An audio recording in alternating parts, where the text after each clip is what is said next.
and welcome to all the people online, whether you can hear me or not. Now, first of all, okay, they can hear me, thank you very much. And I've been assaulted by a laptop, good grief. Okay, first of all, I'd like to acknowledge a few people who are here today. John Hebrand from TAFE, Small Business, thank you very much. And also to Agata Dama from Business Station, building digital solutions here in Queensland. And also to Tristan, Senycia, who is not here but is here virtually, who has organised this. Again, another awesome effort. Thank you, Tristan. To Precinct, who is wonderful venue, and this is an awesome venue. And to Dartmouth Business Technology, who are doing everything they possibly can to make this work. And again, thank you very much, guys, for your help. And I would also like an acknowledgement of country. I'm going to read this out because I always get this wrong. Okay, I would like to acknowledge the traditional custodian nations of the land on which we stand today and those wherever they may be, and pay respects to your elders past and present. I extend that respect to Aboriginal and Torres Strait Islanders peoples who are here today. And I'd like to ask Ian to come up and have a quick couple of words.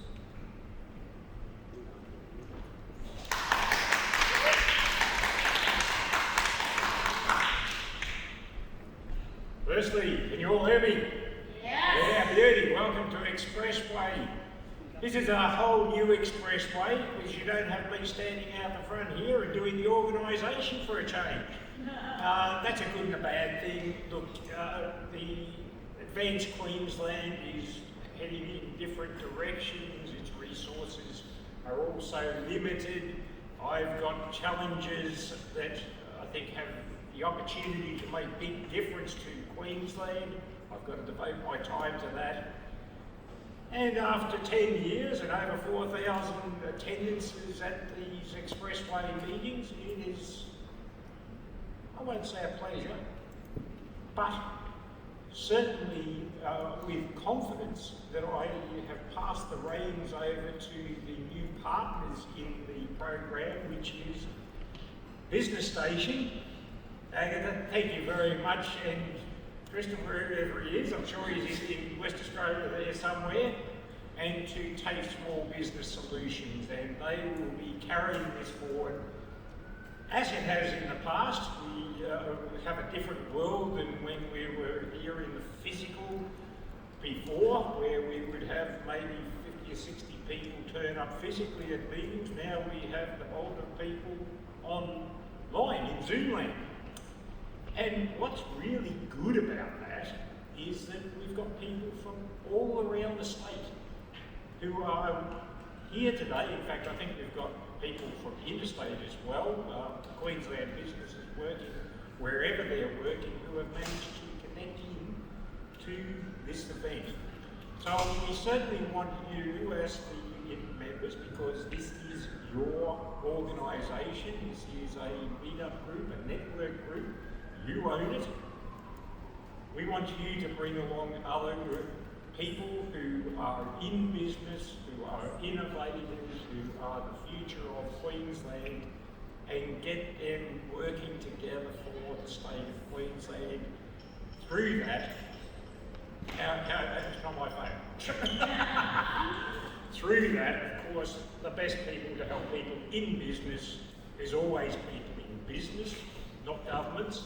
Governments are there to facilitate, and that's what this is about, is facilitating for people in business to help people in business. So do reach out to each other, do try and find common ground if there's supply chain opportunities, if there is opportunity for you to mentor another business to help them through the challenges that you've already found a solution for. Whatever it is, Queensland business helps Queensland business. It's a rather unique situation that we have in this state. That's what's allowed Queensland to thrive, and we want you to continue to be part of that. Thank you so much for coming today. It's wonderful to see some familiar faces. I won't say old faces, that might be insulting, but they're familiar faces, and also some great to meet some people I haven't met before.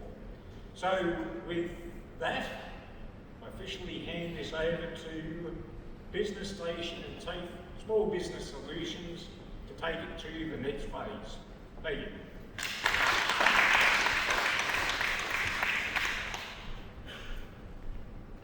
Okay. I don't know how to follow that up. That was awesome. Thank you, Ian. Right, we now have a quick intro session. So for all of the attendees, and including those ones online, I'm hoping that feeds through to us. You have 20 seconds. I would like to know, and everyone would like to know, who you are, what you do, and a good news story. So if we have a roving mic, which we do, awesome. We're going to start with, why don't we start at the back and work our way down? Sorry, I've got to work a camera where we're reorganising ourselves. The microphone, if you could just hand it along, before in COVID, we had to one person hold the microphone. I think we're far enough down that you can hold it, everybody can pass it on. But when you do, please hold it reasonably close to your mouth so that everybody can hear you. And can you also just say your first name clearly? So if you've registered, and this includes the people who are online, we'll be able to put your details up on the screen. So, and the reason that's important is that this will go up on our YouTube channel, and later tonight, somebody will say, look, I needed to talk to X, Y, Z, but who was their name? So if you get, we get all of these things done as much as possible, you can go back to the video and you can refresh your memory. Like weekend's better than a strong memory. Anyway, I better give it over to Beth. You want to start at the back? I want to start at the back. All right. Let's work our way down. It's only because the front row's all guest speakers, so let's start at the back. There we go. So it's on. Okay. That is on. Hello everyone. My name is Clement. I'm representing Clandestine Solutions. So basically we are a solution provider and we focus on the M365 platform.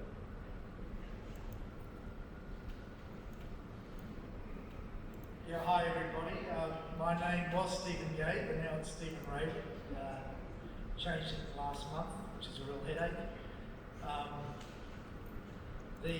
My particular interest or activity is originally mineral processing software, which is I still do that, but I also lately developed a general flowsheet based simulator system for Excel for any type of engineering or process. And I'm getting quite a lot of interest and traction on that, and still getting invited to conferences, etc. So interest is there. Next one down.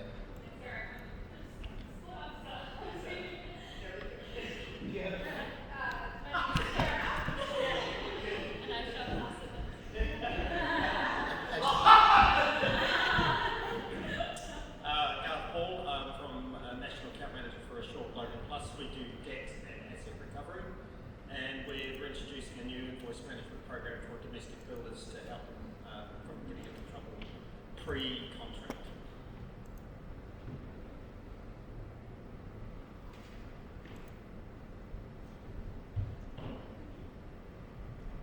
Hi everyone, Mike Speed is my name. The company we've started late last year with my business partner Marianne Hines from Sydney is Psych Safety Solutions.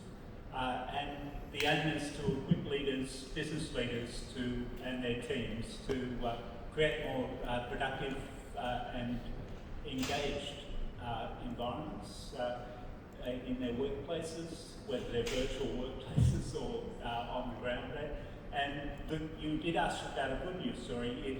In the past, I was saying to Luke, who will introduce himself in a couple of minutes, but I had an experience of looking after a major org health and safety program for several years, and in that time 4 people came up to me spontaneously and said, this program has literally, not figuratively, but literally saved my life. I said to Luke, you can't get a better day than that, and that's what we're hoping to push forward to organisations. Awesome. Thank you. Hi everybody, I'm Sarah Smith. I'm the Chief of Staff of Queensland's Chief Entrepreneur, and we are all about accelerating Queensland through innovation and entrepreneurship. So we are like wanting to find the next unicorn, which could be sitting right here. And my successful thing, which maybe wasn't so successful today, was we kicked off On the Run with the Chief, which is our new sort of networking event that we do a run around the city. So if you want to join, feel free to follow us on LinkedIn and see where we're going to be next Friday morning. It rained this morning, so it wasn't so successful, but we hope to see more of you there next time when it's not so rainy. Hi, my name is Luke. Recently unemployed, but an entrepreneur. I quit my job last week so I can put more time into building some startups. 3 of them. One is an aura of intelligence about teaching people machine learning to bring their digital information into their personal space for the metaverse, and then a global association for joyful, responsible abundance that I aim to a long-term plan take over from where Live Aid left off and do like Live Aid 2025, 2035, and do first world vote in an artistic sense about values and virtues.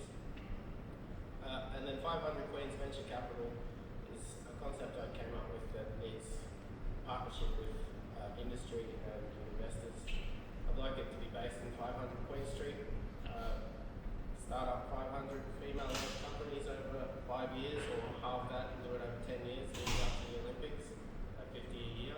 But encouraging women to take on long-term civilization planning instead of just apps and small businesses and stuff like that, so that we can lift female-led funding in VC from 2% that it was last year, according to Crunchbase, or 2.3% in 2020 of total venture capital money, up to an equivalent 50%. Awesome. Yeah.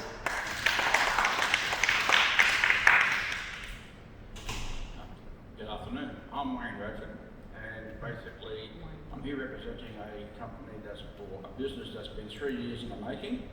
It's finally had its in the final marketing stage, and I've actually also here and my other business, which is just about to start up, to talk about a small business about cyber security and training to allow small businesses to be aware of some of the things that they're not aware of. It's finding that 90% of businesses are losing money through an email, and it's not necessarily a hacker or a virus. It comes down to what the staff are doing that leaves the companies or businesses vulnerable. So with Radford IT, we're hoping to educate businesses on what they can do to help train their staff better. Thank you.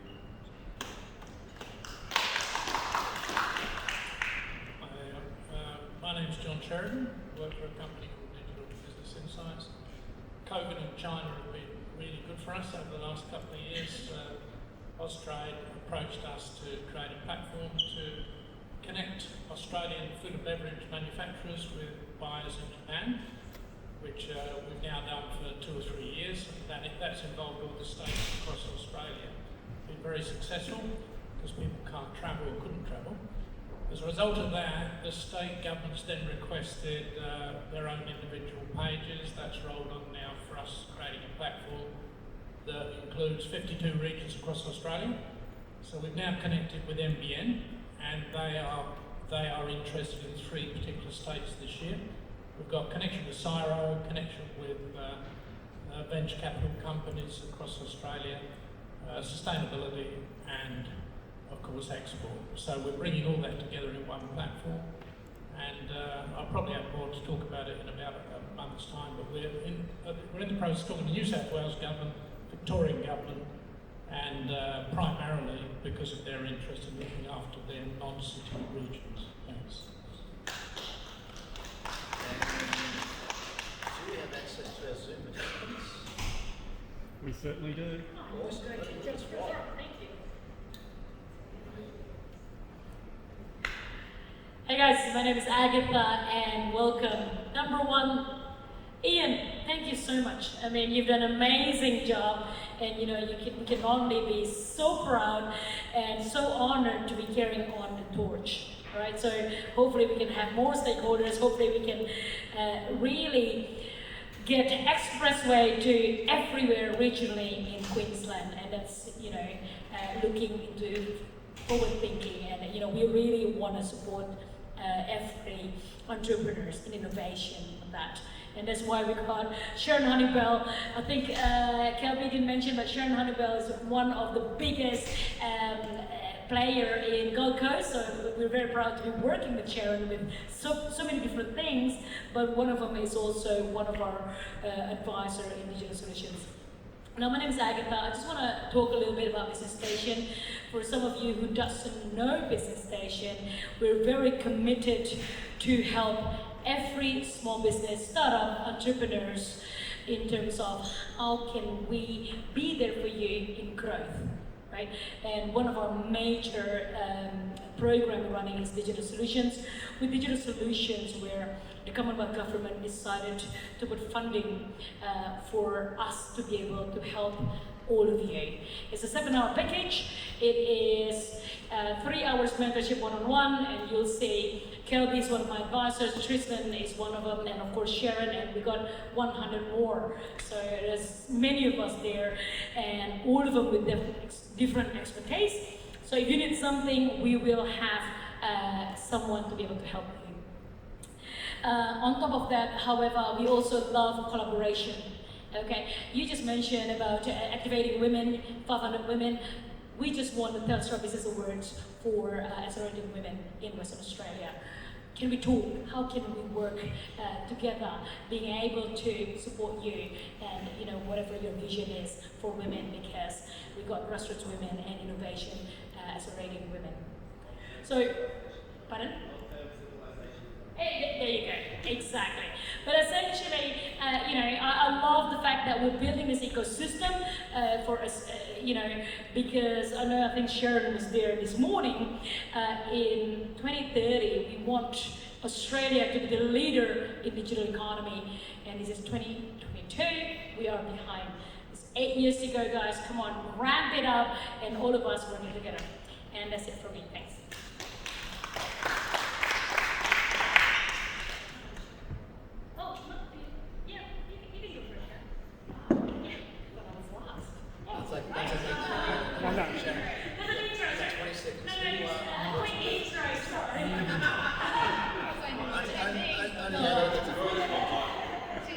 Okay, so I'm Sharron Tancred from Tailored Artworks, artists who decorate and Mural shop delivering unique art finishes. So I'm an artist and a decorator, and I've created unique art finishes which are decorative building products in the hope of, well, I know that they create a sense of well-being in the home. So I'm going to share my story with you and how we found our ideal leverage market with Tristan's help at Business Stations. Hi everyone, my name's Sharon Hunneybell. Most people know me best as the CEO of the Gold Coast Innovation Hub. I'm going to be talking more about that in a little while, so I won't keep going. Yep, sorry, here we go. I guess behind the Innovation Hub though, it's entrepreneur-led. So I am also a startup founder, and we very recently exited Augmentech Software at the end of last year. So we've done the full cycle of raising the capital and doing all the work and exporting into international markets. And that's what we do at the Innovation Hub, is we take the knowledge from the experiences that we've had, doing the thing that everyone else is trying to do, and we help you to do it faster and better through our experience. So I'll talk more about that later. Thank you. Most of you won't know me, Ian Gilbert. I'm from the government, I'm here to help. My passion is to see high growth potential businesses achieve their outcomes. And we have got some of the best businesses in the world here in Queensland, and we are seeing outcomes. And it's through the support of the incubators and the Office of the Chief Entrepreneur, this wonderful innovation hub that we have here at Precinct. The programs and support through Advanced Queensland, we are making a difference. What we need to do is get better businesses. We've got great technologies, we've got great innovations, there's no shortage of invention. But sadly, all too few of those technologies ever reach the market, or if they do, they wilt and die on the vine, not because there's not a need, but because they don't have the right strategies or the right support behind them. You are all part of that, give that support. We want you to help each other, but also look to what the government, state and federal can do to help you along that path to success. It's really a joy to come to work, to wake up every morning and to come to work to say we're doing something very special here at Precinct.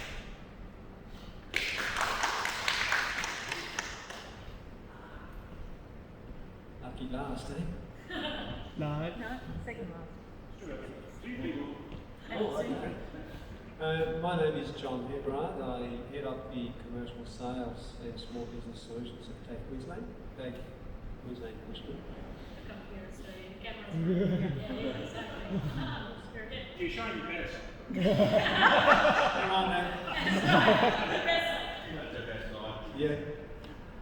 So the essence of what we do is we engage with businesses of all sizes and try and understand what their needs would be going forward and what their needs are now, so that they can compete better and stay a viable business. So I have two teams. So I've got a commercial sales team who do that, engage with corporates and large businesses. And then I look after the small business solutions, which is, I suppose, more relevant to this environment, where we offer a mentoring program for small business operators. What that means is being a registered trading organisation, we would tend to structure our mentoring program in a way that would deliver information and knowledge. In other words, trying to understand the fundamentals better. So if you understand the fundamentals of your business, you're in a better position then to be able to make decisions on how to move forward, because you understand the fundamentals. What I mean by that is understanding who your customers are, your cost base, your compliance issues, how you compete in this very fast changing world, and so on. So that's what we do, and we align someone with a mentor and work with that mentor for a period of up to 16 weeks. So that's me, and I will probably have more to say later on.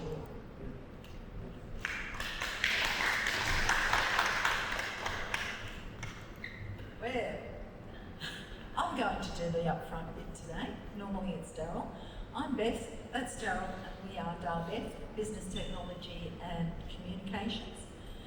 Basically, we work on the now familiar premise that everything that comes into a business is on the same platform, whatever form it takes, and we want to make sure that you can communicate what you do, who you are, what you can offer, easily and successfully out to your public.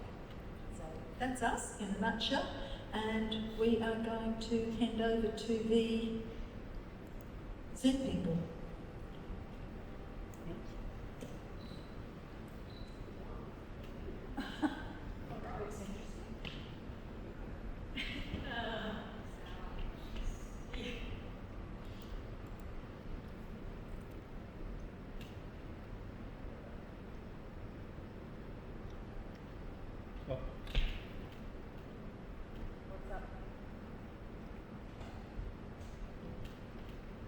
I changed things on the While we fly. wait for that to come online, this is one thing I'd like to say why I actually have a captive audience. This is pretty awesome. I would just like to acknowledge 4 people who are here today who, even though they don't know it, they make this possible. That's our 4 CSOs, Sarah and Julia and Sharon and Carla. Without their support, now people talk a lot about what we do in digital solutions. As a digital advisor, I get a lot of really good feedback about what our team delivers. And that's cool and it's all true. But we couldn't do it if it wasn't for those 4 sitting behind us, making us look good. So to you 4 and to the guys in WA, thank you very much. You are fundamentally awesome. Never forget the people who make you look good.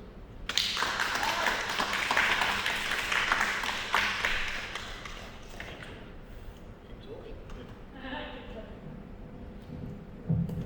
Usually I get told the opposite. But anyway, now that we've done our 20-minute intro, my name is Kelby. I'm one of the digital advisors of Business Station. I'm the boring man, according to some of my colleagues. No, it's true. I don't do the sexy TikTok dancing. I don't do any of that stuff. Social media, bleh, go away. I'm the operational guy. I do your CRM, your task management, your accounting. Oh, I'm falling asleep already. All of your 365 stuff, all the things that help you keep the money you've made, that you've worked so hard to make, and all those customers you've tried to drag in so hard. I make sure you hang on to when you actually have a business at the end of the day. And I suspect, oh my goodness, I've got to keep talking. This is awesome. I love this. I can't take it off me. Now, for those of you who are wondering what we actually deliver, Agatha's right. We're like the old jack of all trades, master of none. Well, we're the jack of all trades and master of them too on the way through. It doesn't matter what your pain point is in business. It doesn't matter what you would like to get better at. It doesn't matter that you don't know what you don't know, because we've got the team that we can cherry pick and bring in behind you and make it better. We can upskill you. We can bring in some expertise. We can make your plans better. We can help you plan. We can tell you what a plan is. It doesn't matter where you are in business in the journey, whether you're a startup with simply an idea on paper with an ABN behind it, or if you've been going for 10 years, you've got 15 staff, you're turning over 5 million, you're just thinking, I just want to get a little sharper around the edges, please. We're there for you, and we're a resource that you should simply utilise as best you can. Now, hopefully we're back online with Zoom. No, I get to keep talking. Oh, no. Oh, boo. Alrighty, we're away. Tristan, fire up, son. Unmute yourself, Tristan. Oh, did you never hear that?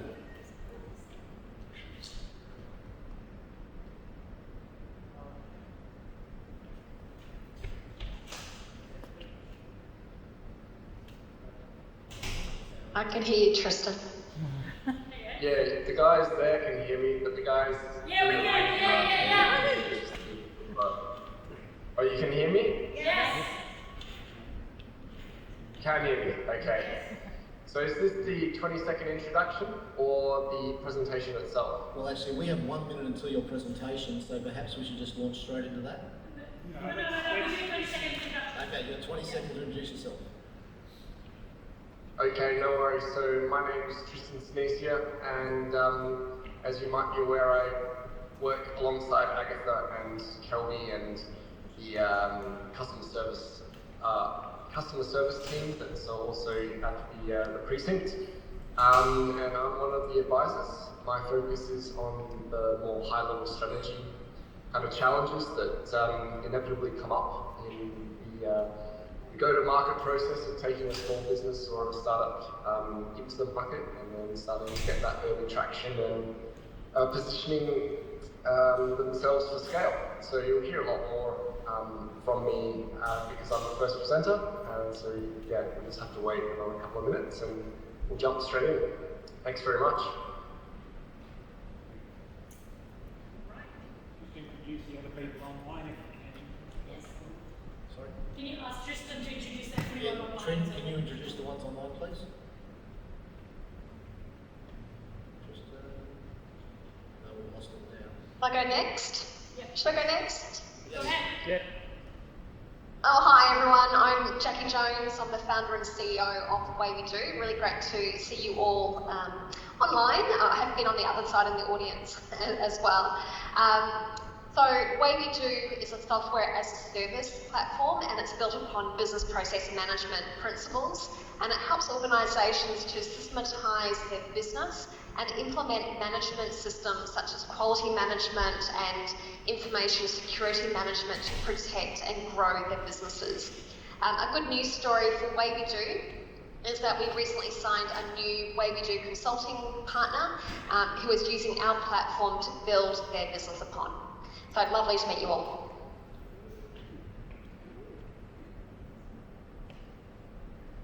Jonah? Hi guys, my name's Jonah. I'm here with Jackie Jones, who is my boss, and I'm on the customer success role and for Way We Do, and I'm based in Cairns, and I help our clients get the most out of Way We Do. Thank you. Thank you, Jonah. Ian? T? This is me, Ian Tancred. Yep.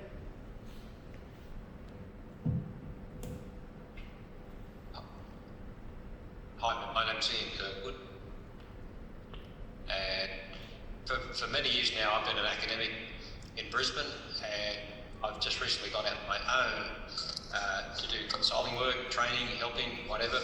And my focus for the next few months is basically to give my time freely to anyone who's starting up a business in Logan City or Brisbane area.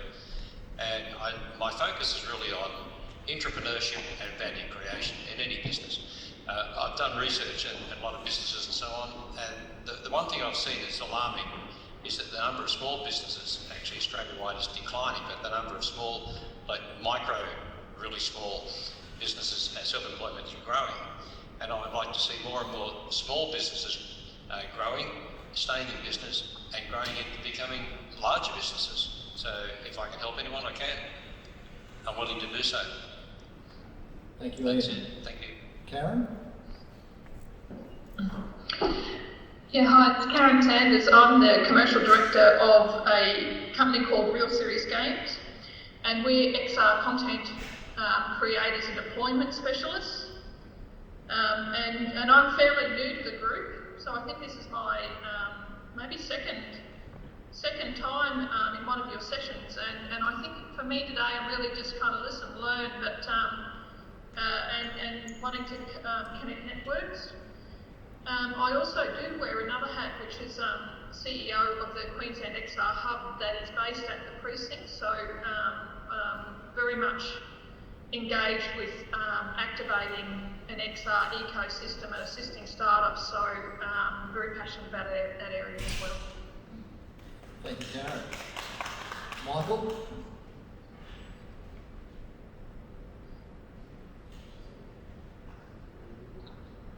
Yeah, hello, my name's Michael Tinker. I've got a small business, a solo business actually in far north Queensland, which is called Coral Sea Counselling. It's a counselling business. I do a lot of work for the police referrals, which is my community service, I guess. And I'm just looking to expand the business and finding out a bit about how to do that through technology and networking. Thank you, Michael. Helena? Oh, good morning, afternoon. I've just jumped in. Yes, I'm just interested to hear what everyone has to say today. And I've a background in accounts, and now I'm moving a little bit more into the compliance space. I've just created a very simple to use digital clickable app for professionals to access their tailored compulsory professional education, monitoring of their points, managing their professional indemnity insurances, and then finally renewing their annual memberships and industry licensing. We've condensed about a minimal of 6 or 7 different platforms into one little clickable app, and yeah, we're very excited to start the commercialisation process for that now. So yeah, looking forward to seeing what everyone has to say today. Thank you. Awesome, thank you, Helena. Lightboards Australia.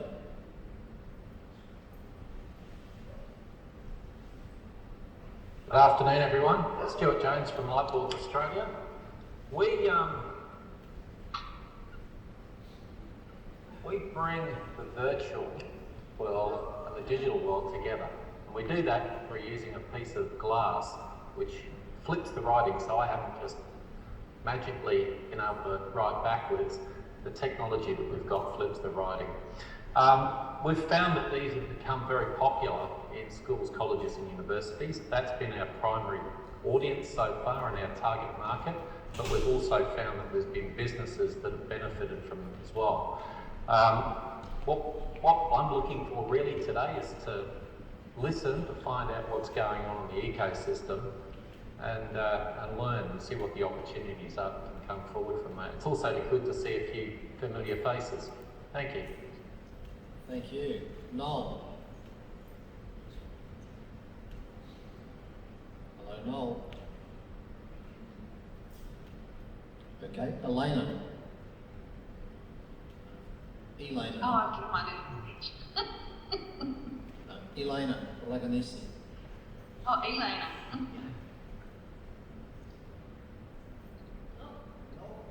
Okay, we seem to have a couple that are shy. Don't understand that. Alrighty, cool. Now, because of some time constraints, what I'm going to do is change the run sheet a little bit. Sorry, Tristan, you're going to have to hold your breath for a second. John, I've just flipped things a little bit. We're going to get John from TAFE Queensland to come up and have a quick chat. And in 30 seconds, when I get the run sheet back, I can tell you what he's going to talk about. John. Oh, there we go. He's going to talk about facilitation partnering and the new mentoring program. So, John, the stage is yours, sir. Thank you for that. Unfortunately, I've got to take a call later. But first of all, I'd like to express delight in with Business Station being able to step up and join this event. As Ian indicated, it's been going for close to 10 years, and TAFE has been part of that journey all that time. And so it's something which is extremely well established within the TAFE and also within the Expressway network. And we were really up against it there towards the end of last year to sort of decide how we're going to take this forward. Those of you who are in government or associated with government, the TAFE, as you know, it's quite a structured, process-driven organisation, and it's not always easy for us to be able to flip and say we'll take it over. But certainly with Business Station being involved, it's made it a lot easier for me to be able to contribute and be part of this. Now, as I indicated before, we for this particular forum, we certainly talk about the Small Business Solution program, and that is we offer a mentoring program. We've had to recently completely rewrite the program. Now, I've got a business background, not an education background, and I had no idea what I was getting myself into. Rewriting an educational program is just an absolutely massive task. And you've got one to satisfy the government, obviously, because the government's giving you money to do this, and you've got to make sure that whatever you do remains relevant to your target audience, your customers. One thing that can happen in organisations like TAFE, you can get it absolutely whistle clean, proper internally, but then when you go to talk to people externally who are actually going to engage and buy the program, they're saying, no, it doesn't really suit us. So it's a matter of balancing both the likely requirements and future requirements of business, small business, and also meeting the demands of what we call compliance and validation of educational process. So that's been a fantastic learning curve. It took 11 months to do that, so that's quite a lot of work. And that's just been released. So for those of you who have been involved with education at all, we used to deliver our program, which was underpinned by a Cert 4 in Small Business Management. Cert 4 in Small Business Management was discontinued by the Department of Education last year, so therefore we had to move quickly to deliver a new program. They changed the Small Business Management Cert 4 to a Cert 4 in Entrepreneurship and New Business, which is, certainly extremely relevant to this day and age.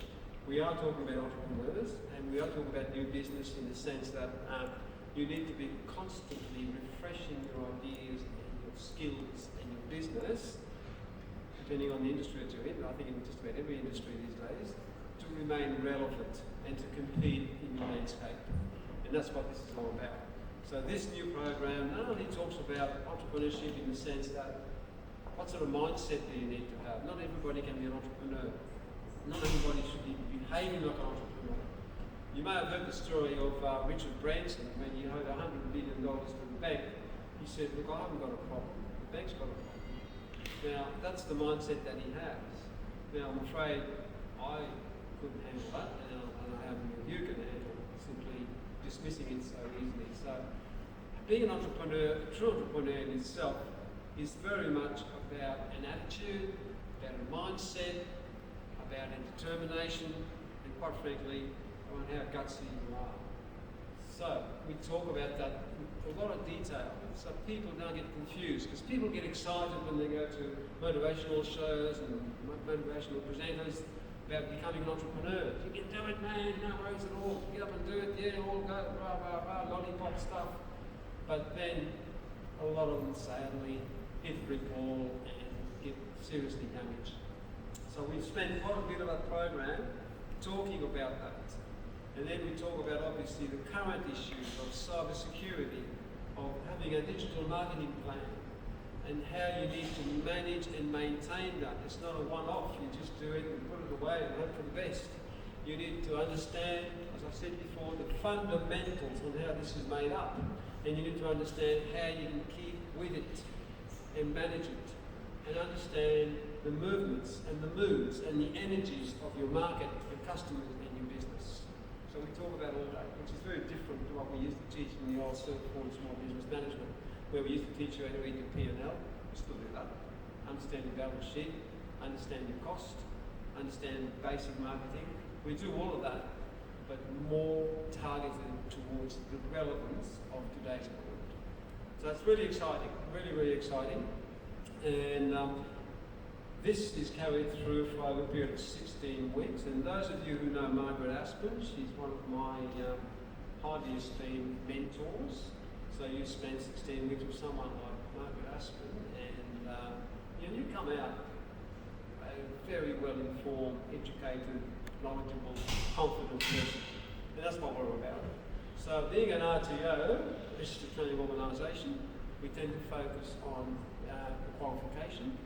Why? Because as a registered training organisation, qualification gives us consistency of delivery, and also, above all else, there for a small business, we get subsidised by the government if it's qualification.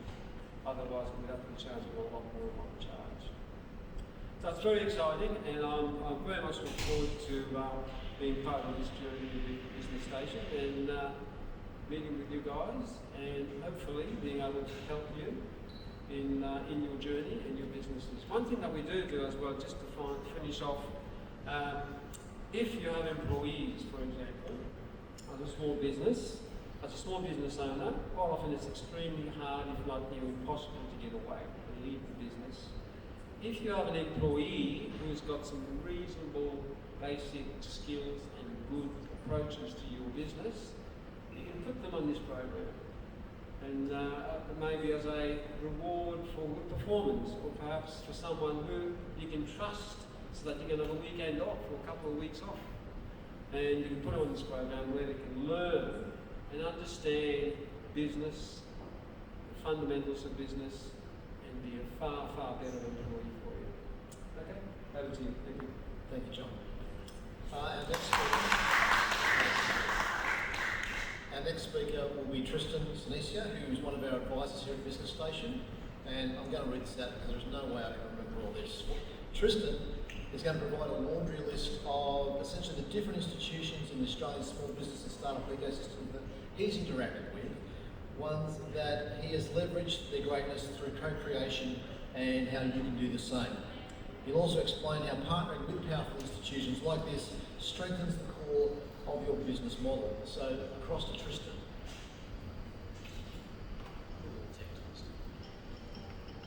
Hello, can you hear me? Yes. Excellent, cool. So I can hear the Zoomers, the guys on Zoom really well, and the guys in the precinct I can hear like 6, 7 out of 10. So hopefully the sound quality will be really good.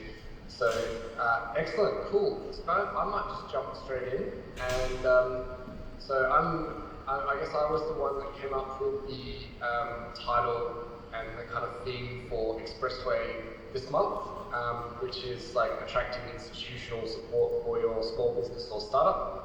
Although I needed to obviously condense the title a little bit, but yeah, thanks for having me. So just to give you a quick introduction to myself and my core focuses. So I'm part of the Business Station team, and I'm involved in obviously delivering a digital solutions program. And under that banner, my core focuses include the following, right? Business model optimization, startup and small business strategy, entrepreneurial capacity building, and startup and small business software tools. So so I like to try to zoom out as much as possible and provide almost like a systemic view of what's going on to help small businesses and startups kind of navigate their paths to market. So that's what I'll be doing today. Every presentation I do, I tend to try to zoom out even more. And so today I wanted to ask the question of myself and of course of you guys, like how do you institutionalize your own startup or small business? And yeah, we'll be taking a 60,000 foot perspective on what kind of feeds into startup and small business success in the current market, which I think Ian Kirkwood has referred to as being quite solopreneur and sole trader heavy. And we'll also be trying to zoom out to like a state, national, or I've said internal, but international level, or almost like an ecosystem level of perspective. It's quite a heavy topic, but so in 15 minutes we won't be able to cover all of the facets of institutionalizing businesses, but I just thought I would posit the question to get everyone thinking along these kind of lines. So yeah, this topic was kind of inspired by one of the chapters of the book Why Nations Fail, which is obviously not an extremely positive book. So most of the book is about the origins of power, prosperity and poverty and making comparisons between different nation states and how they operate and the institutional backing that's and the institutional how the institutions work in various countries. One of the chapters tackles the topic of why is it easier to succeed in a developed country rather than a developing country. So the obvious, the kind of, I guess, the conventional wisdom would suggest, okay, well, it's all to do with money, right? And it is relatively to do with money, but it's also to do with the quality and the maturity of the institutions that exist in the market. So in developed countries, the kind of institutions that we find tend to be inclusive rather than extractive, and that means that they try to support social progress and economic development and such, as opposed to trying to take the money out of the system or extract it. And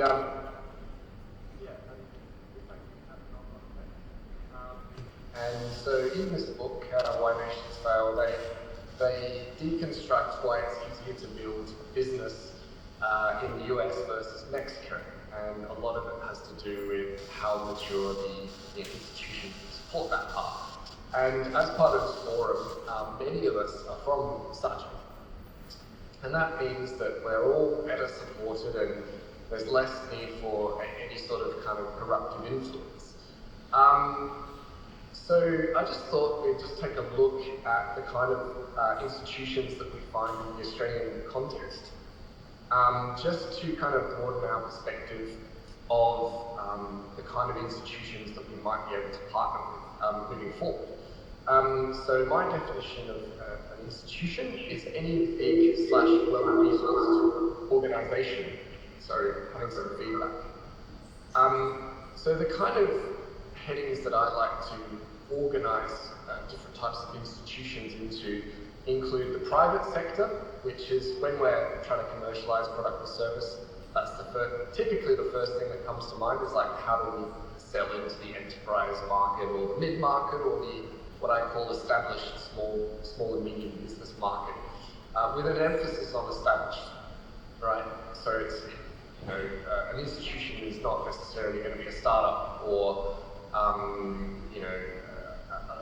a small business that hasn't yet been really heavily established and fully commercialised. Then there's also the public sector. So there's the federal government, departments, state governments, and LGAs.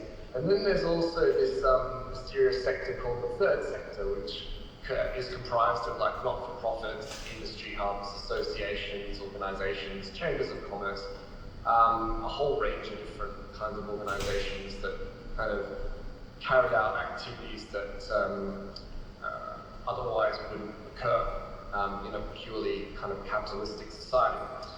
So there's a whole gamut of different institutions that we can choose from. And here are some of the kinds of institutions that I work alongside and in collaboration with. And of course, Expressway is one of the initiatives that I collaborate with, obviously, the not-for-profit sector, government, and RTOs. I've got a question mark next to RTOs. But quite equally, I can partner with this whole variety of different types of organisation. And so one of the things when I'm exploring different market opportunities with the people that come, the small business owners and the startups that come through digital solutions, is I try to broaden their perspective on who their key partners would be, to try to include a whole variety of other kinds of key partners. The natural tendency, I think, is for founders to choose product development organizations, because they're thinking along the lines of how do we build product, as opposed to how do we distribute the product, how do we fully commercialize that product. And so I give them this list of the kind of diversity of partners that we're able to kind of collaborate with.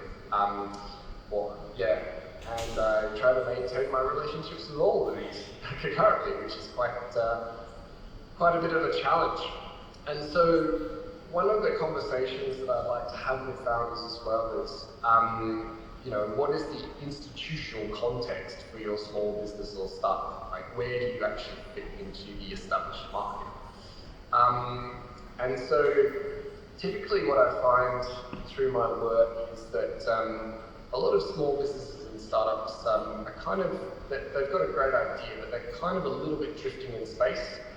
And so everyone talks about this idea of finding, who is your customer? They're asking this kind of question. And my questions are like, well, firstly, who is your key partner? Like, what kind of institutions can you put in the left-hand side of your business model, which is the key partner square, and which of those are of institutional quality? So I take them through the process of identifying what I call a candidate anchor client partner of institutional quality, and then figuring out how to activate that collaboration. And that's not always the easiest thing to do either. But this process can actually transition people quite rapidly from, a valley of death scenario all the way through to having an anchor client, which would impress the likes of potentially, the investors. So it's an important transition to make. So when I talk about what I call anchor client partners, what I'm looking at, I kind of analyze what the or who the business or startup has chosen on the basis of these 4 characteristics. So number 1 is distribution. Does this partner provide huge, do they expand your reach quite considerably? Number 2 is revenue. Do they, can you monetize this particular partnership? Number 3 is around brand equity. Do they actually boost your personal brand? If you're a solopreneur, you start off as a team of 1, or maybe you're a micro business with 2 or 3 or 4 or 5 people. So you sort of need some, a little bit more, you need to borrow some brand equity from an experienced player.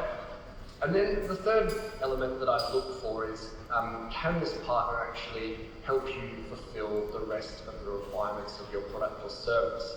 So can they augment what you already offer to the point that you become commercially viable, but also commercially, you have a competitive advantage over the rest of the market.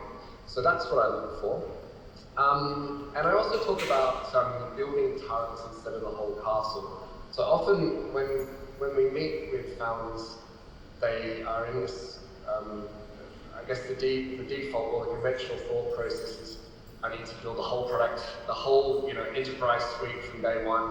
And even then, like maybe they talk about MVPs and then they cut down to still a reasonably enterprisey version of the product. What I encourage them to do is to look deep into the market and see if someone has already built some of the product or a considerable amount of the product themselves. So say this part is identified as the generic product. And then if you can find the generic product, then maybe you can actually build on top of that and realize the full potential of, augment the value that you can create.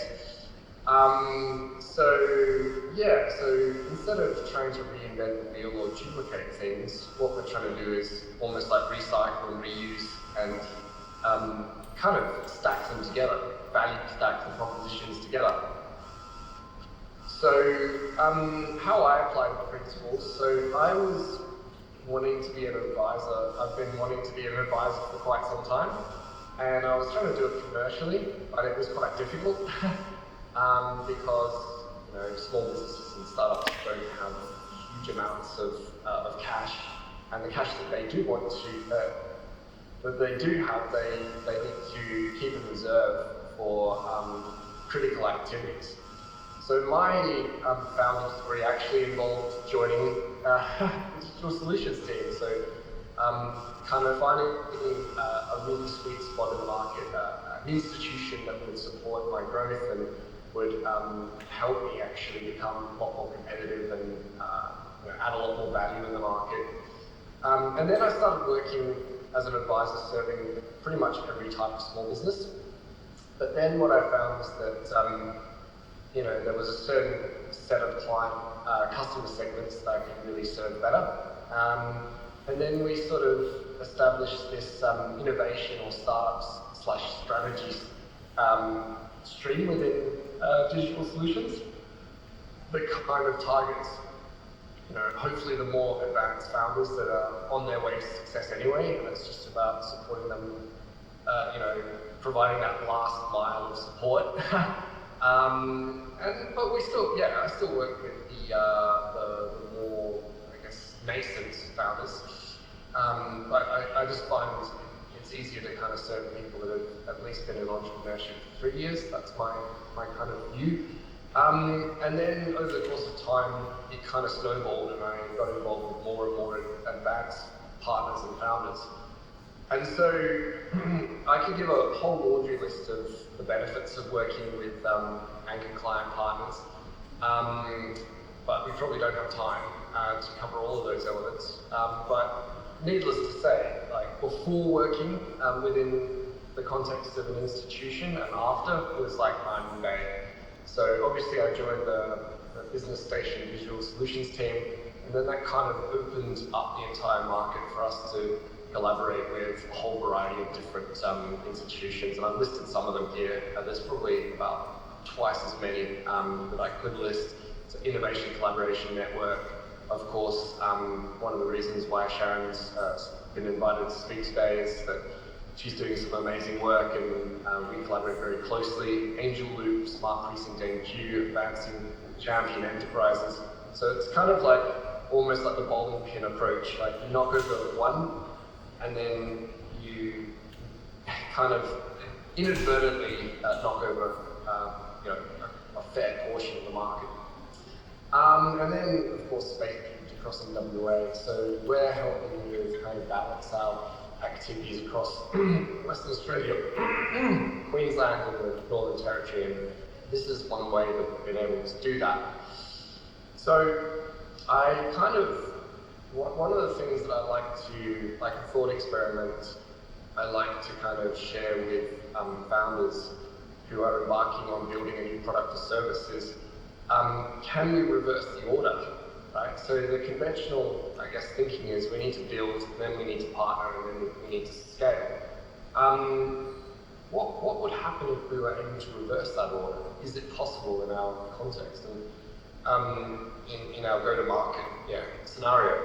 And often what we find is that it is. So I actually ended up having a lot more success with partnering first, then building, then scaling, because you're co-creating, right? As opposed to building something and then hoping someone will use it or pay for it. You're actually co-creating. So that's typically part of the go-to-market strategy that I kind of canvass as a possibility to founders. Yeah, and here's an invitation to catch up. I'll send this presentation through after the presentation, or after Expressway finishes, but happy to catch up to discuss your innovative startup or small business, whether you found your anchor client partner or not. Happy to hear about what you're doing, and there will be a link to a 15-minute chat. You can book some time with me and introduce what you're doing, and let's have a further conversation. And I think Agatha's already talked about the support is federally funded, and effectively you're getting extremely good value as a result of this heavy subsidies for the program. So definitely a really good investment of time and a very small amount of money investment as well. Anyway, I will hand it back across to Kelby. Thanks so much. And maybe we can have a couple of questions, but I think most of the questions, if you've got them, we've got a panel session coming up at the end, so we can potentially talk then. But thanks very much. Thanks for having me, and hopefully that was useful. Thank you, Tristan. Okay, I think we might hold the questions for the panel session at the end. We'll have a quick 10-minute break now just to stretch your legs, grab a drink, something to eat, and we're back here, let's say 3:45 for our next two speakers who are super exciting. I'm so looking forward to seeing what they've got to say, so don't wait.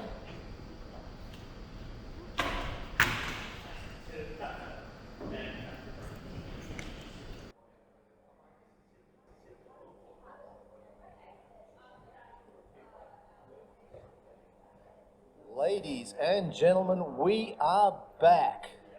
Although we do seem to be suffering a lack of visuals, which some people think is a good thing. Do we have our Zoom contestants back? They're getting it. Awesome. So we're up and running. Okay. We have got two more guest speakers, and to lead off the charge, it's actually a Sharon double feature this afternoon.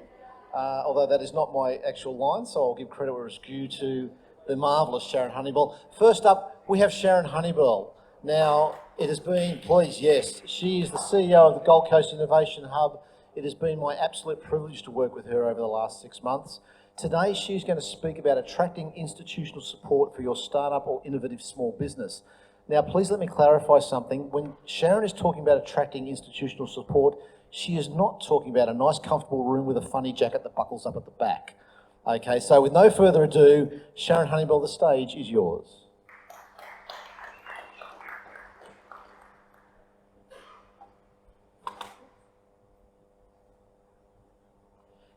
All right. Thank you everyone for having me here today. So yes, I'm Sharron Hunneybell, CEO of the Gold Coast Innovation Hub. So Tristan asked me to talk to you a little bit about my background and a little bit about the experiences that I've had in, I guess, really more forming strategic partnerships with all different types of businesses. So a little bit about me. I'm an IT person. I joined my first startup when I was 20, which was actually a really long time ago, because I like to think I'm a little bit younger looking than I actually am. And then I spun that out and started my own company when I was 23. Ran that for a few years, then went back into corporate IT and worked for a couple of different large corporates, and then I moved to the Gold Coast. So I was living in Melbourne back then. And I was really surprised when I got to the Gold Coast that there just really wasn't the same type of IT scene on the Gold Coast as there was back in Melbourne. So I ended up taking a job in Sydney, and I worked from the Gold Coast remotely for a company in Sydney for the first 4.5 years that I was here. And after about 2 years, I started to think, you know what, where is everyone? Like, this is the best place in the world to live. It's a beautiful climate, a wonderful city. I absolutely loved it. And I just couldn't understand, like, what is going on here? And the most frustrating thing was that as I was flying out to my job in Sydney on a Monday morning, that plane was full of absolutely amazing, like, top level executives, amazing programmers, really, really smart people that wanted to raise their families on the Gold Coast, but because there weren't any decent tech jobs, there weren't large corporates on the Gold Coast, they were exporting their brains down to Sydney and Melbourne. And so I was like, okay, something here's got to change. And so one night I'm working back late with the programmer at the company that I was working with, and he says, let me show this video clip. And it was his cousin. And his cousin was competing, was pitching actually, in the very first round of StartMate, which was an accelerator program in Sydney. And I saw this accelerator program and I went, what is this thing, startups? And I started having a look at it and I thought to myself, oh my God, like if we could get 1 or 2, 5 or 6 of these amazing high growth tech companies launching on the Gold Coast, we could change this city. Right? We could start bringing all this executive talent back to the Gold Coast. We could have all the developers working here on the Gold Coast. And I guess that became my mission. So that was me. I found an interest in high growth startups, and then I created this vision for a more innovative city. So what did that lead? So when I started looking at these startups, I went, okay, so how do we get this started? So I started running startup weekends on the Gold Coast. That was the first thing. I joined a local tech group and I started talking to other people that were launching startups in Brisbane. Then I joined an early stage high growth tech company called Up Mantech. So I was employee number 12.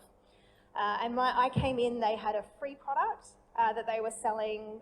They had lots and lots of downloads across the world, but they hadn't really commercialized it.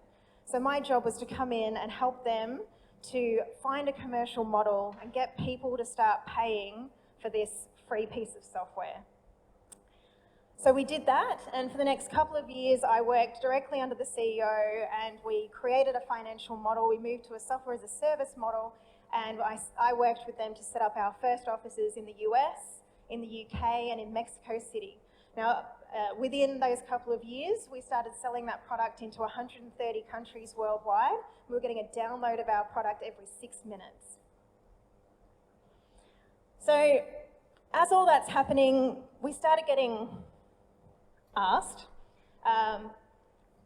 by local council, by other business owners, you know, how do you do it? How did you, how did you do it? How did you start selling internationally? You know, how did you change your business model? You know, and so, and I guess from that is kind of where the Gold Coast Innovation Hub was born.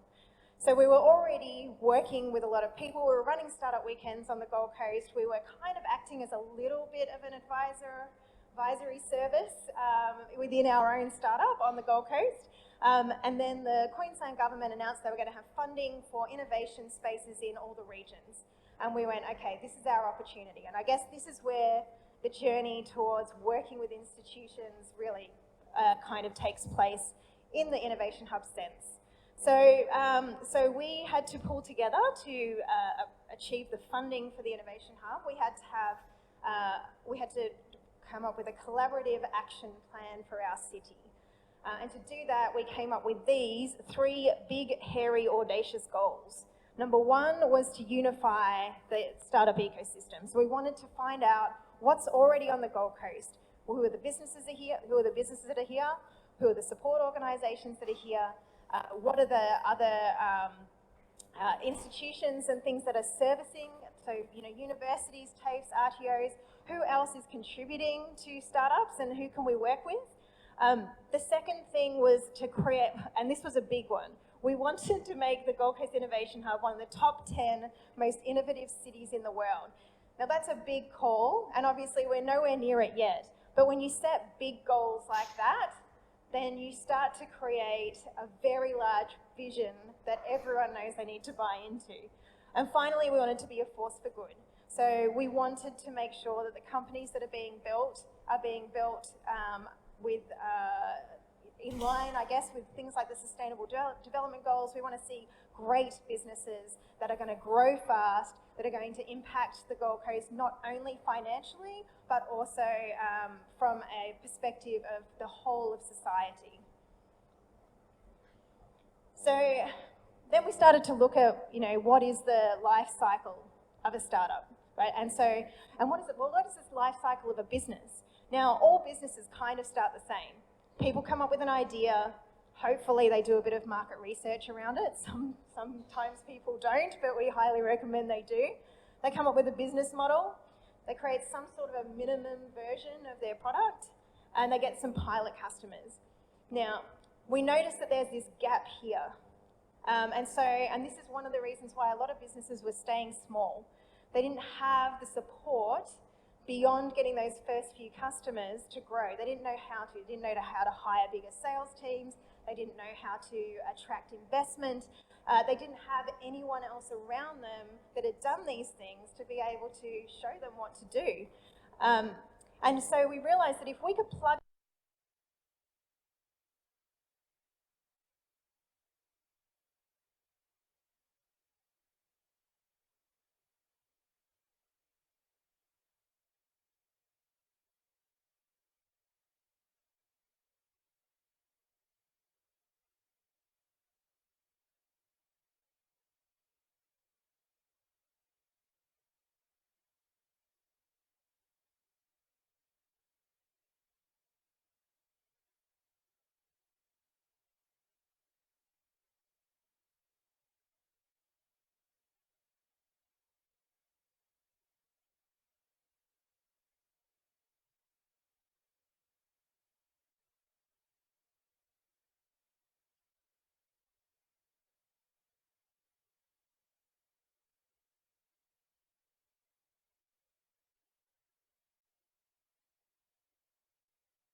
so we basically have 4 levels of membership. The first is really basic. So what we've recognised is to be able to achieve your goals, you need to have connection with other people that are doing the same thing that you're trying to do, that have recently done it, or that have specific expertise in areas where you might be trying to build your business. So in areas of legal, marketing, financial services, whatever it is. So we have a basic networking membership, which is $39 a year. We have scheduled networking events. We have a lunch and learn, and we have a networking drinks once a month that you can come along to for free if you're on that level of membership. That just allows you to connect up with people. Then we have the starter memberships, and this starts adding the next level of what we know is really important for you to be able to succeed your goals, which is accountability. So you get to meet with an accountability partner. They will check in with you, find out what it is you're wanting to achieve, and they will check in with you and make sure that you're doing the thing that you said that you wanted to do.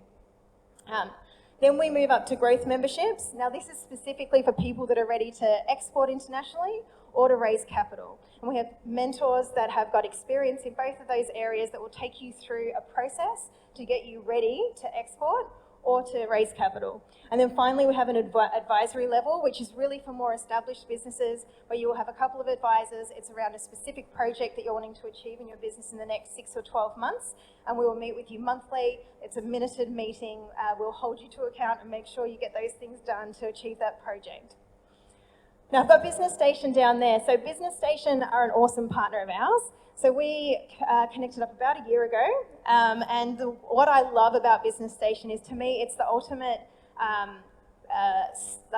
it's the pre-starter, I guess, to coming into the Innovation Hub. So if you're a small business, if you're just getting started, and you just want to have a little bit of support around you, you get that 3 hours of direct one-on-one mentoring. You get some workshops, so you get that first taste of what it's like to have someone there to keep you accountable, someone there to help you plan what to do next, someone there that's done the thing that you're trying to do.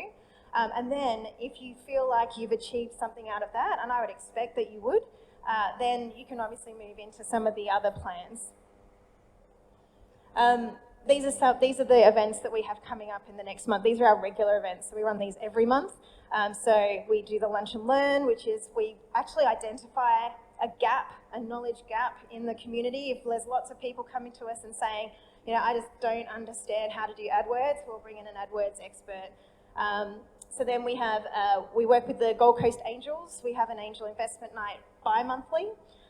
We have group mentoring fortnightly, which is sponsored by Business Station, which is like a peer mastermind.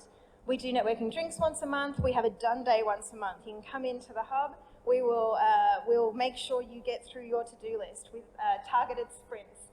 And finally, we have our Brunch Like a Boss, which is our Female Founders Club, which is every second month as well. So that's a little bit about the Innovation Hub, a little bit about how I approach creating those partnerships and some of the partnerships that we've managed to create through the Innovation Hub. If anyone's got any questions, if you want to have some hands-on help to create some partnerships for your business, obviously I'm part of Business Station, so you can book in a mentoring session with me and off we go. Thank you. Thank you, Sharon. That was awesome. So for those of you in startup land, they are a fantastic resource. Now, our next speaker is a case study. Now,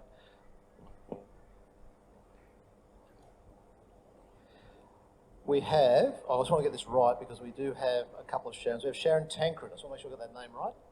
Now, Sharon is the founder and CEO of Tailored Artwork, the Mural shop. And she's recently been through Tristan's strategy innovation stream with Business Station and Digital Solutions. Now, what Sharon is going to do, I think, is explain what Tailored Art, the Mural shop is. And from what she's told me, it's very exciting. And then she's going to talk about the impact that the business model clarification has had on her strategy moving forward. So please welcome Sharron Tancred.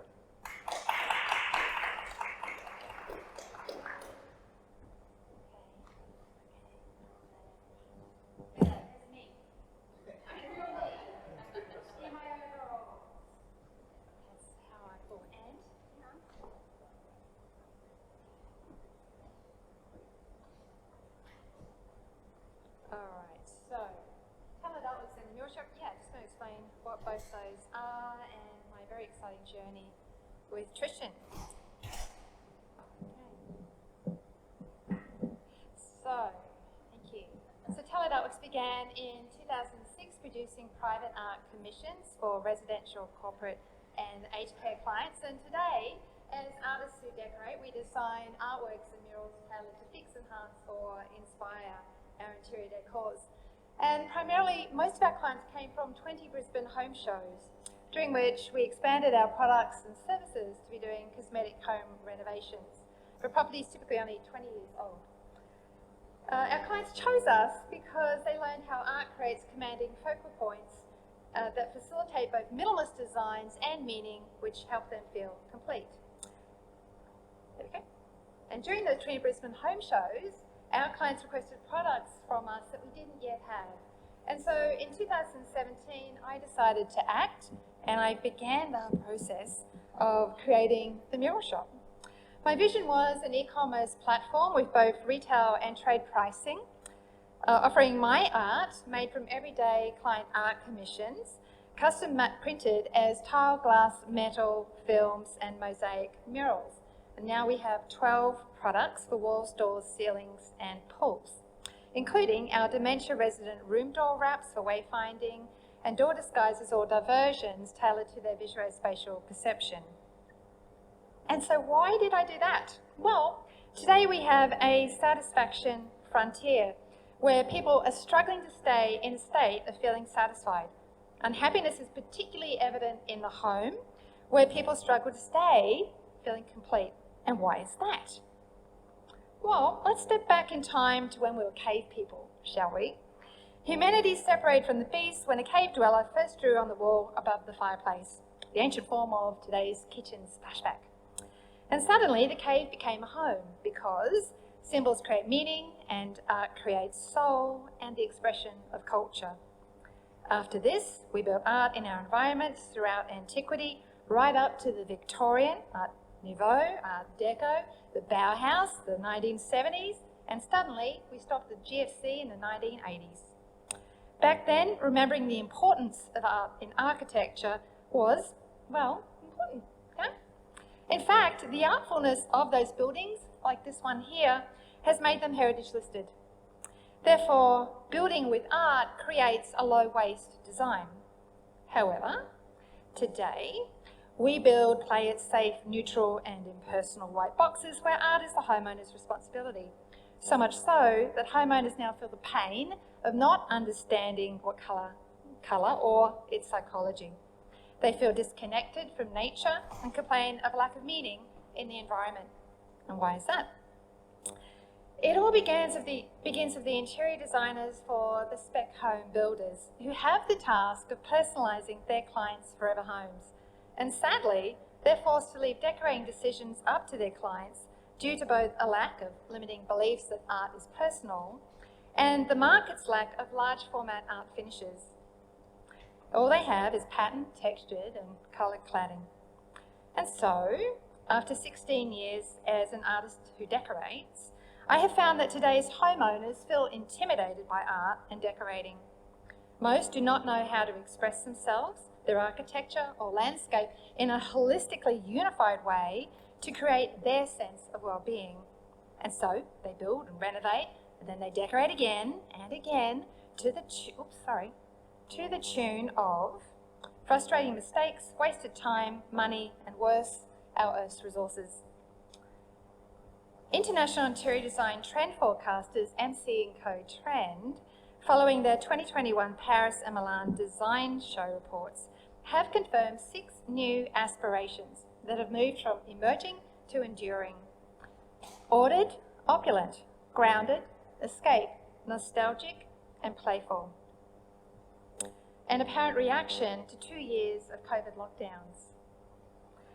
Innovation is usually a blend of art and technology, for as Mark Twain is rumoured to have said, history doesn't repeat itself, but it rhymes. My innovation shortcut's nothing more than a reconnection of age-old beliefs with new print technology that multiplies delight and infatuation while dividing the pain of decorating and creating well-being in the environment. So I ask you, why build and then decorate when you can decorate as you build? My challenge was that Unique Art Finishes had created an unfamiliar blue ocean strategy, even though art is classic. The Mural Shop, however, dispels the myth that art is personal because we feature our client art commissions as universal themes of water, nature, light, love, and travel. And so I'm going to explain to you how Tristan helped me to solve the challenge of who our ideal key partners are. But first, how does the Mural Shop work? Unique Art Finishes, once selected, are priced DIY online by the client with their designer, and then they fix, enhance or inspire their interior design and landscape design. And we also have an indicative room visualizer and decorative packages online from just $154. And so my mission for the Mural Shop is to create a sustainable decorative building process resulting in minimalist decors that reduce the need to buy more stuff and therefore create less clutter and less stress. I aim to bring back the age-old importance of art in architecture to build out waste during the construction process and extend today's 20-year renovation trend back to 30 years by creating a satisfying sense of well-being in the home. Our Unique Art Finishes are custom made on demand, so there's no waste, and sold online or through Tailored Artworks Cosmetic Renovations to DIYers and soon to interior designers at the spec home companies. And so my journey to verbalise our purpose and find our ideal key partners began with a friend's introduction to Philip Nyson from VT Capital, venture capitalists. And what ensued that night was some raucous drinks and dancing around a table, but at a calmer dinner a few weeks later, we discussed sustainability, entrepreneurship and dreams. And for Philip to invest, I had to create a 10x plan to move from B to C to a B to B or even a B to B to B market, right? And so he introduced me to Tristan, which is where my life changed. So thank you, Philip. At the time, look at that, I've been praying for mentors to learn how to find leverage to get the Mural shop to the next level. And so I eagerly accepted Tristan's very kind and extremely affordable guidance. Tristan's process of creating the business model canvas began with a few group webinars and some one-to-one Zooms. And I got to admit that my first business model canvas was a tangle of ideas and expensive paths to too many markets. And so Tristan told me to focus on researching on architects, believing that they were our ideal market. And so I struck gold about 2 weeks later when an international wellness expert referred me to a retired and highly creative architect, funnily enough now an artist. His message was, Sharon, architects won't use you because their egos just want to use big name gallery artists who reflect their style. But he did say that it was the interior designers of the mid-market, not the low or the high-end, the mid-market spec home builders who did need me because they have the problem of personalising their clients' forever homes. Forever home owners were also tailored artworks clients. Suddenly, everything fell into place and made sense. That conversation, by the way, went on to go that I was doing a foyer art installation for Opera Apartments on Cordelia Street here in Brisbane. And he said, I did that building. What are you doing? I said, well, I'm doing a piece of pink and blue operatic heads that are going to soften and add femininity to the geometric lines of the foyer. Wouldn't use me, but touche, right? So note this, that without Tristan telling me to research architects, I might have spent years trying to find our ideal key partners. 2 days later, I presented samples to the interior designer at the Spec Home Builders MSN Homes at North Lakes. Her team loved the products, pricing, point of difference, the vision, and our business model canvas gift idea of free art and decor planning sessions for their new homeowners. And then, at Philip's invitation, Tristan and I also decided that B&I was an excellent investment to simplify my marketing and its costs, and B&I's been working for me too. So thank you, Philip and Tristan. I believe that knowing what you want attracts it into your life. And as a student of neuropsychology, training your brain begins with a clear vision while soothing your amygdala away from fears and into a state of familiarity. And so the business model canvas, clarity, has helped me to now recognise opportunities and tweak our marketing tactics as we go. Opportunities like 2 months ago, a manufacturer of small aluminium splashbacks keen to license my art for Australia-wide sales through hardware stores. International brand Trudeau's keen on mutual representation of our dementia products. A week ago, an international licensing agent and coach with clients and artists for our future licensing arm. From a B&I referral, a meeting at my Aurora Tower foyer art installation with a self-funded multi-residential developer, nobody called, right? Keen on artworks for his foyers, old and new. A conversation then with my tile supplier saying that multi-res developers could use our products as their penthouse apartment heroes for upsell to the lower levels. And so it goes. And so now I constantly tweak my business model canvas to streamline breakthroughs into the one clear vision. Steve Jobs said, getting fired from Apple was the best thing that could ever have happened to me. The heaviness of being successful was replaced by the lightness of being a beginner again. And it freed me to enter one of the most creative periods of my life.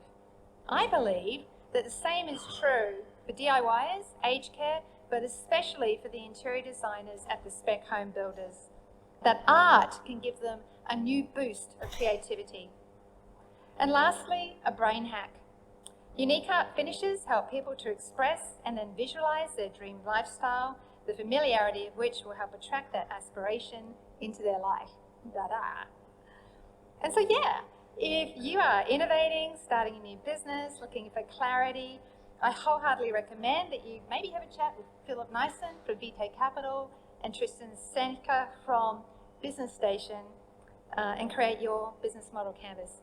Thank you very much. It's been an honour to present here today, and I hope I've inspired you in some way.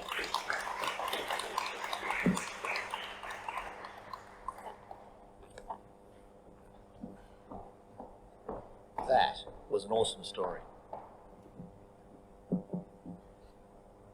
Whatever. Okay, we now have a 10-minute Q&A panel session. So if our three panellists,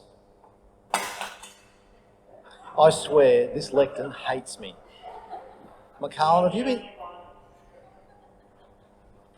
So what I might do is I might grab another couple of stools.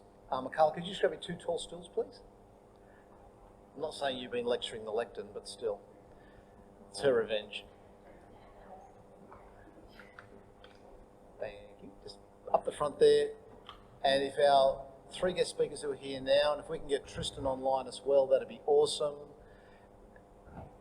Yeah, that includes you, John, Sharon, seat. It's Q&A session time.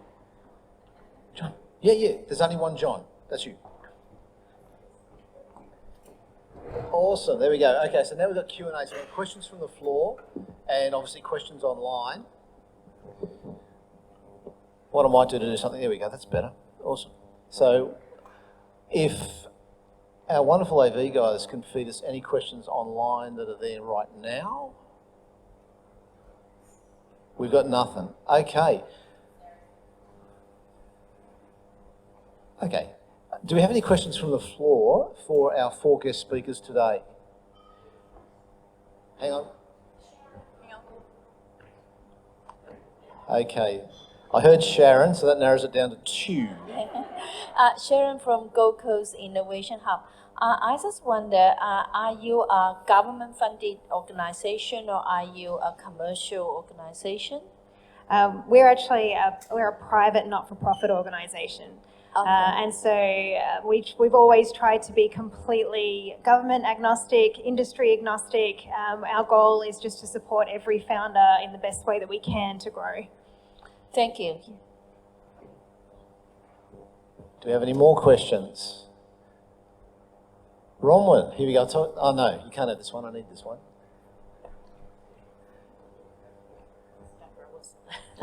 Okay, before you start, yes. For everybody else got to introduce themselves. For those who haven't met Bronwyn is one of our digital advisors. Hello. She's actually one of our startup specialists.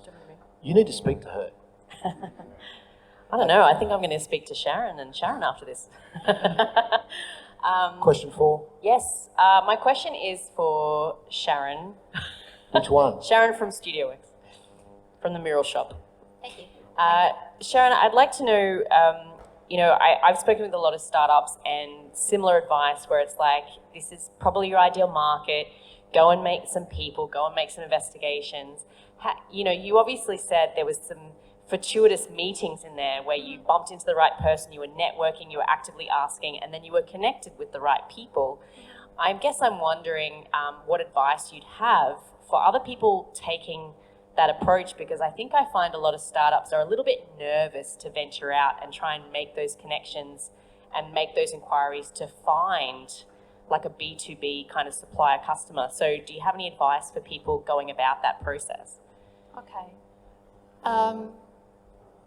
I guess know what the problem is to start with and have an open mind and ask lots of questions and not be afraid of being rejected. Like when we thought that it was the architects, and obviously they're in abundance, and I remember several events and yeah, arrogant architects there, little Sharon down here. I could have taken it the wrong way and gotten really disheartened. But well, that's not in me. Not after 4.5 years of this. So it was a real revelation when one of them did say that it's not us, it's them. And you just got to persist. Yeah, winners never quit and quitters never win. You just got to persist. That's it. Really. Thank you. Okay, we have another. This is awesome. Question 4. John, so just about is it Cert for in Entrepreneurship, it's called now? Entrepreneurship and new business. And new business. So is that supported by JobSeeker? Like, Yes. because I'm Yeah. studying cybersecurity at TAFE already, and that was subsidised by JobSeeker. And then Yes, it is. Yeah. That's a good thing. Yeah. It'll probably help with attracting new talent into that. Yep, it is. No, it's great value. It's good.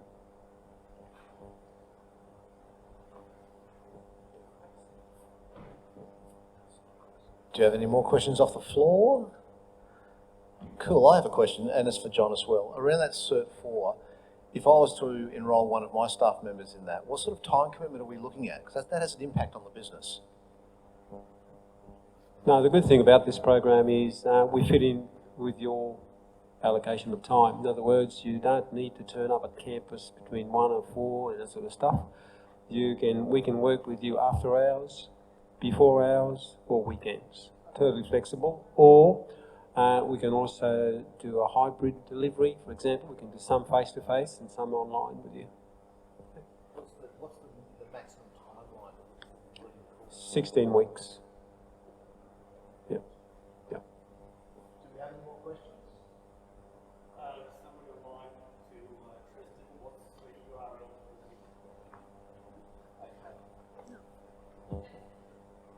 There was an online question for Tristan requesting his URL to book him.